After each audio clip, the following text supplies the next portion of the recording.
Hello everyone, welcome to my another vlog. ज़िंदगी में इतनी उथल पुथल के बाद मैंने सोचा जो इतनी सारी रिकॉर्डेड वीडियो उसको एक एक करके जो है वो अपलोड कर दिया जाए। तो ये व्लॉग है, मेरी सिस्टर के घर जाने की तैयारी थी, जो थोड़ी सी शॉपिंग करने के लिए मैं निकली थी।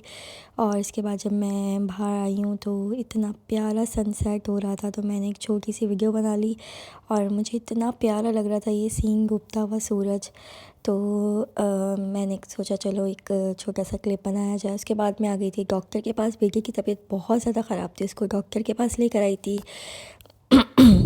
उसके बाद जो है ये नेक्स्ट डे है और हम लोग जा रहे थे अपनी सिस्टर के घर में। इतने टाइम से प्रोग्राम बन रहा था बट किसी न किसी वजह से कैंसिल हुआ जा रहा था। तो बस आज सोचा कि नहीं, आज तो बस जो प्लान बना है निकल ही जाते हैं। बेटी की तबीयत ख़राब थी जबकि, लेकिन इसको जो है वो मेडिसिन दिलवा दी थी, तो सोचा वही प्लान कैंसिल नहीं करते हैं। और इत्तेफाक की बात है कि इस बार मैं जा रही थी तो मेरी सिस्टर की बर्थडे भी थी। तो बस रास्ते में देखते हुए जा रहे थे कि मैंने कहा कोई अच्छी सी जो है वो बेकरी नज़र आए तो मैं केक ले लेती हूँ अपनी सिस्टर के लिए। वो खुश हो जाएगी और एक छोटी सी सेलिब्रेशन हो जाएगी अपनी बहन के साथ, क्योंकि बहुत ही कम हुआ है शादी के बाद कि मैं उसके साथ उसकी बर्थडे पे हूँ।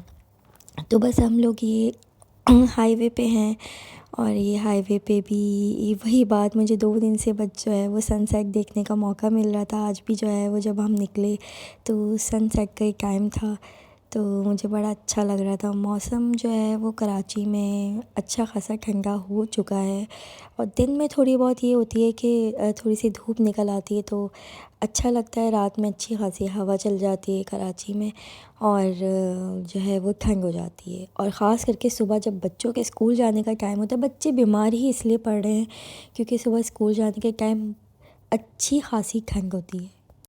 तो जी रास्ते में नज़र आ गई मुझे कबाब चीज़ बेकरी और मैंने कहा वाओ, इससे बेहतर और क्या हो सकता है। मुझे पता नहीं था कि कबाब चीज़ रेस्टोरेंट के साथ बेकरी भी है। तो मैं यही सोच रही थी यार, मुझे अब रास्ते में कोई अच्छी बेकरी मिलेगी नहीं मिलेगी, तो ये मुझे नज़र आई और मैं अंदर गई हूँ। यकीन करें इनके पास सारी वैरायटीज़ थी।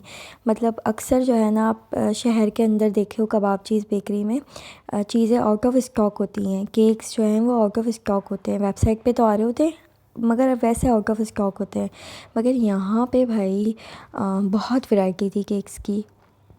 तो मैं बस पसंद कर ली थी अपनी सिस्टर के लिए केक, और केक लिया यहाँ से और उसके लिए कुछ चीज़ें ली लाइक कैंडल वग़ैरह। और मैंने कहा चलो भाई मज़ा आएगा, छोटी सी सेलिब्रेशन हो जाएगी। अच्छा, हमने जो है वो सिस्टर के घर से पहले जाना था अपनी सिस्टर इन लॉ के घर, क्योंकि उनका रास्ते में पड़ता है। तो उन्होंने कहा था कि भाई मेरे घर से होते हुए जाना।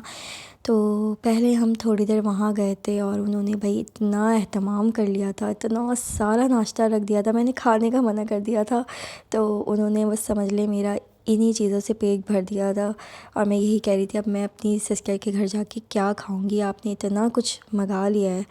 और यहाँ पे हम बैठे, बातें की, काफ़ी देर इंजॉय किया। उसके बाद हम निकल गए थे सिस्टर के घर। सिस्टर के घर जाते ही सबसे पहले भाई मैंने कहा केक काट लेते हैं। और ये कंगन लिए थे मैंने अपनी भांजी की तरफ से लिए थे। उसने कहा था खाला आप मेरी तरफ से जो है कंगन ले लीजिएगा, मुझे मम्मा को कंगन पहनाने हैं। तो बस हमने फिर ये छोटी सी सेलिब्रेशन की, केक काटा, बहुत मज़ा आया, बहुत मज़ा आया। बस ये तो साथ मिल बैठने का और सेलिब्रेशन का एक बहाना होता है। बाकी जितने बड़े होते जाते हैं उतना दिल नहीं चाहता है कि केक काटें या कुछ करें, बट बस एक सेलिब्रेशन हो जाती है छोटी सी। और ये मैं अपनी बहन को केक खिला रही हूँ, बहुत अच्छा लग रहा था मुझे। काफ़ी अरसे बाद मैं उसके साथ थी। उसके बाद मेरी भांजी अपनी फ्रेंड के घर लेकर आई थी। यकीन करें इतनी रिस्पेक्ट मिली है ना यहाँ पे, मुझे बहुत अच्छा लगा। फिर हमने बाहर रह के मैंने तकरीबन 18 साल बाद रैकेट खेला, लेकिन मैंने बहुत अच्छा खेला। वो लोग सब कह रहे थे लग नहीं रहा कि आप इतने सालों बाद खेल रही हैं, आप इतनी अच्छी सर्विस कर रही हैं। खैर बहुत मज़ा आया। उसके बाद हम घर आए, हमने खाना खाई। मेरी सिस्टर ने स्पैगेटी बनाई थी, बहुत मज़े की। उसके बाद ये मेरी अम्मी सीरियस तबसरा करते हुए ड्रामों में, और बस टाइम स्पेंड किया, एंजॉय किया अम्मी के साथ, बहन के साथ, और फिर घर आ गए। इंशाल्लाह आप लोगों से मुलाकात होगी नेक्स्ट वीडियो में। तब तक के लिए अपना ख्याल रखिएगा और मुझे दुआओं में याद रखिएगा। चैनल को सब्सक्राइब कर लीजिएगा। अल्लाह हाफ़िज़।